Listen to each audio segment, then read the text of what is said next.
5, which I made yesterday.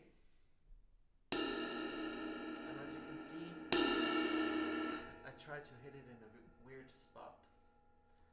This is to avoid the hum that is present when I hit it normally here.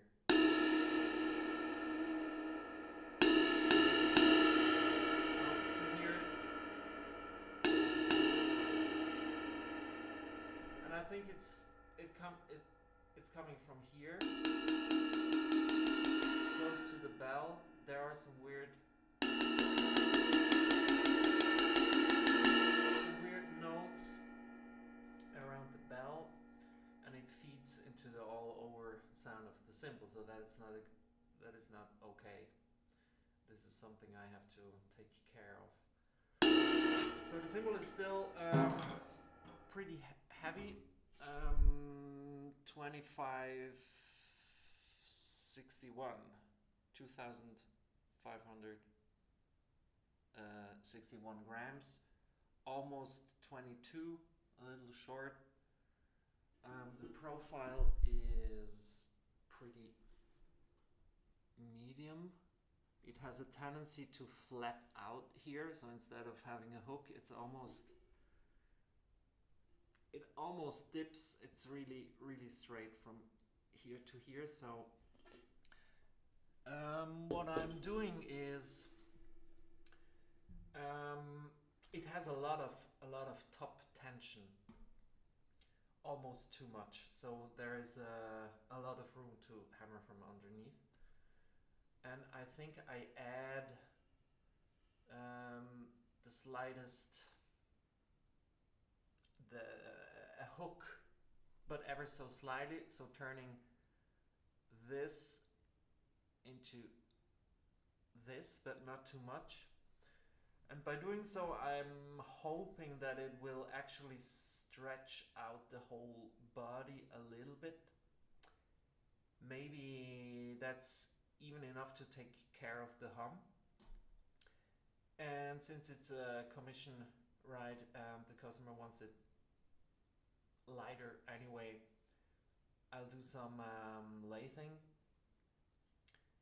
and I think I'll do that from underneath also. And if this stretching out doesn't take care of the hum, then I'll do some hammering here, probably. I like the, I mean, it's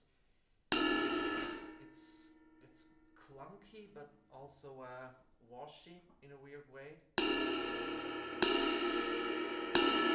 So if there wasn't the hum, I would, if there was no hum, I would probably leave it.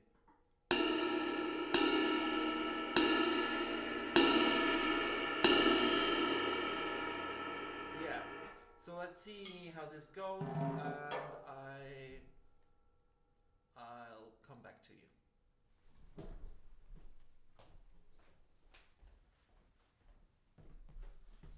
All right, I'm back. Not sure if you can see the profile, but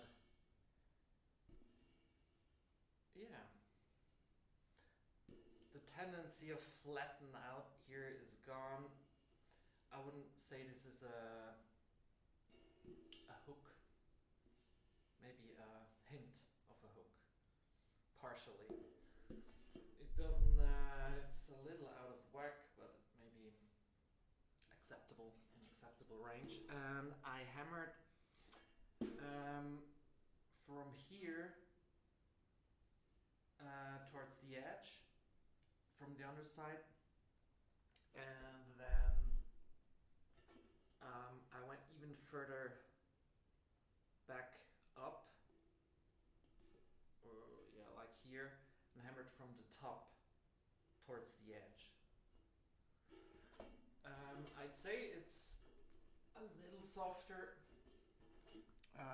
and here's how it sounds.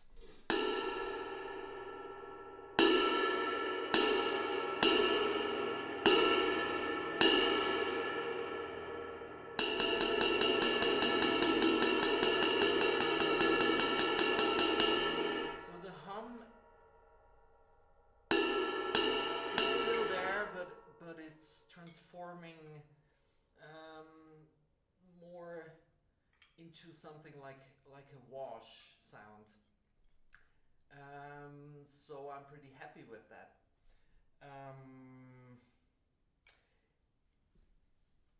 It kind of worked. What I tried to achieve, I think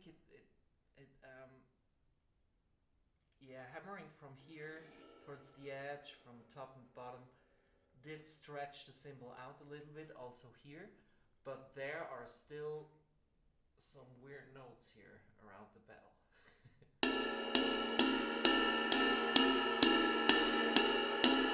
But okay, it's okay. You see a lot of old cymbals with the most crazy notes and hums close to the bell. It's something I try to avoid. I think it's super hard for me. I end up almost always with at least some weirdness around the bell. It flattened it out a little bit, this portion here. So working here made this portion here a little flatter, which could make it softer, but it also stretched it, so it's a mix.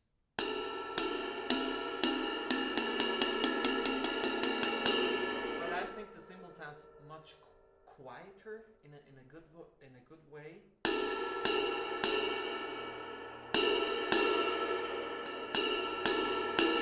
There's nothing super weird jumping at you.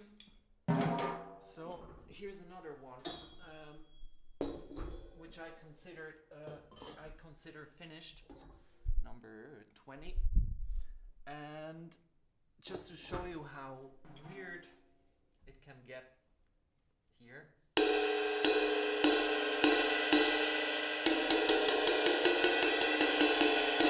There are some real notes in here.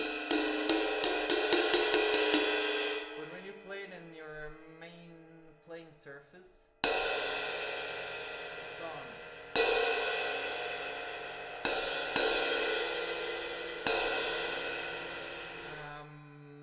So yeah, that's that. Now I'm going to decide on how to proceed with that. I probably end up with hammering a little bit from underneath here. It could be taller,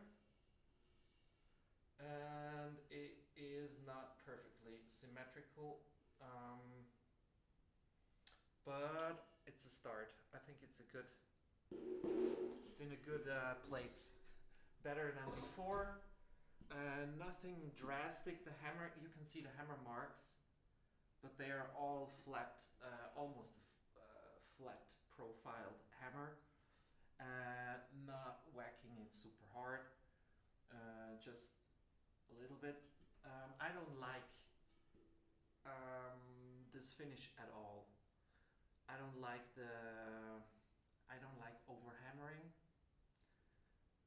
So sadly, the perfectly smooth finish I had before is gone, or at least disturbed to my taste by this overhammering.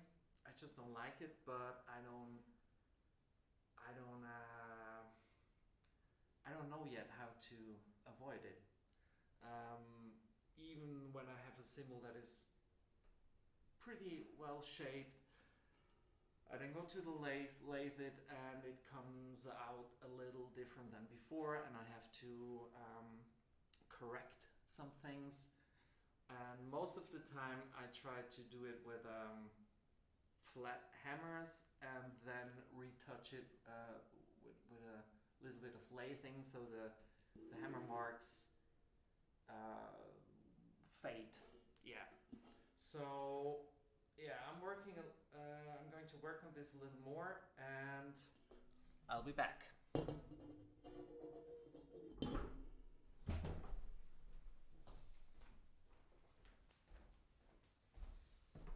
Just a very quick update before I go to lathing. It bothered me that the cymbal wasn't laying flat. So what I did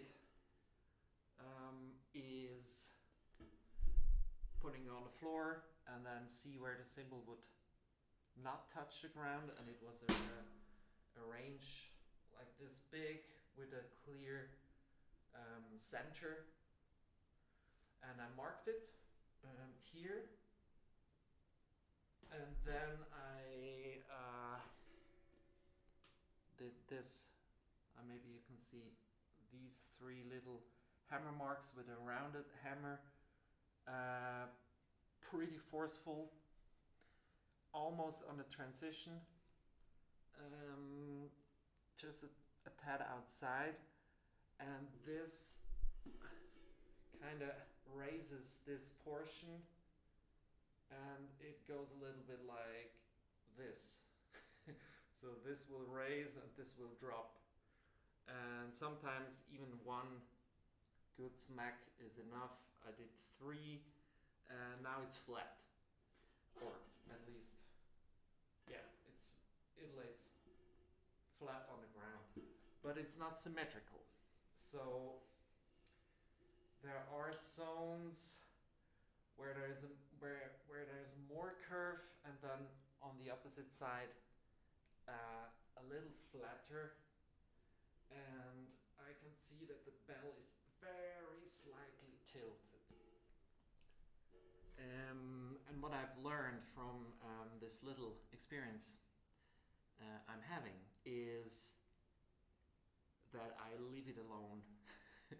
I ruined so many cymbals trying to correct this kind of stuff, and it always turned out very bad.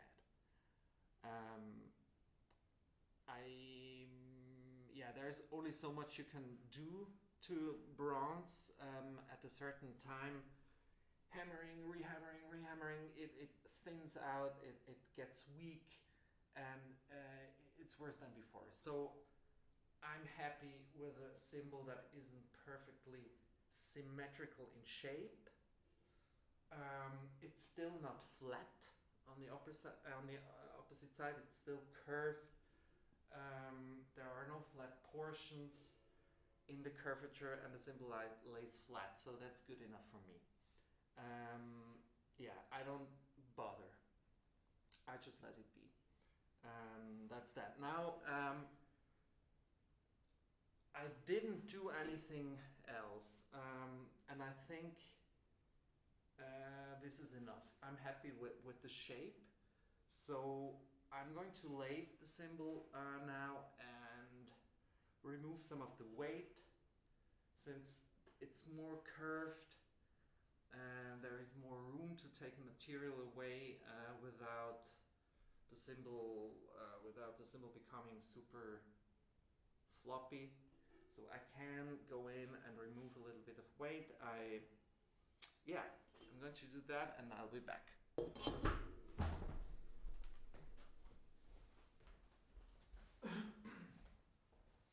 Alright, this is after lathing. I only lathed the top, so the weird hammer marks are gone. They are still present at the bottom. It's now 2,468 grams. It is a little soft, a little soft to my taste, a little wobbly. But the softness, together with the cymbal not having a crazy hook, that helps with the crash dying out more quickly.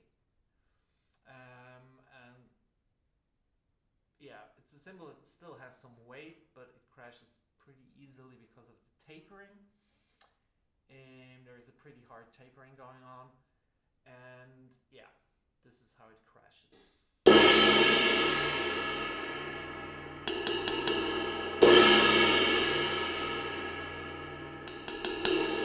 is one high-pitched note coming off.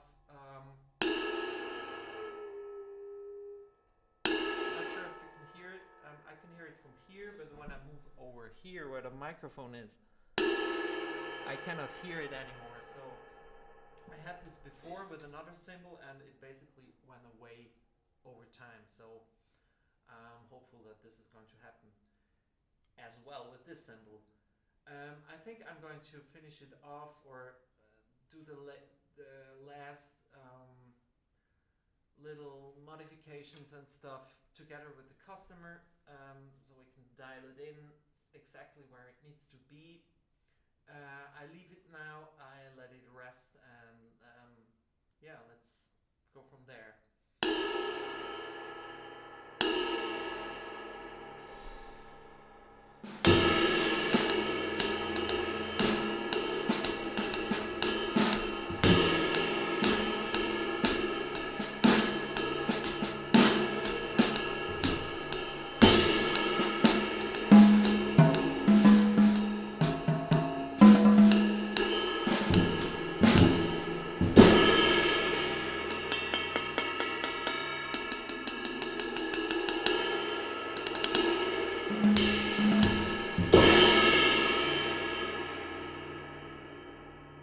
Not a real jazz drummer. Or a drummer in general. I'm probably the only Cymbalsmith who isn't a crazy jazz drummer. I just try to mimic one. That's pretty much the only thing I do. I cannot do anything else. All right. That's that. What do you think? Have a good time.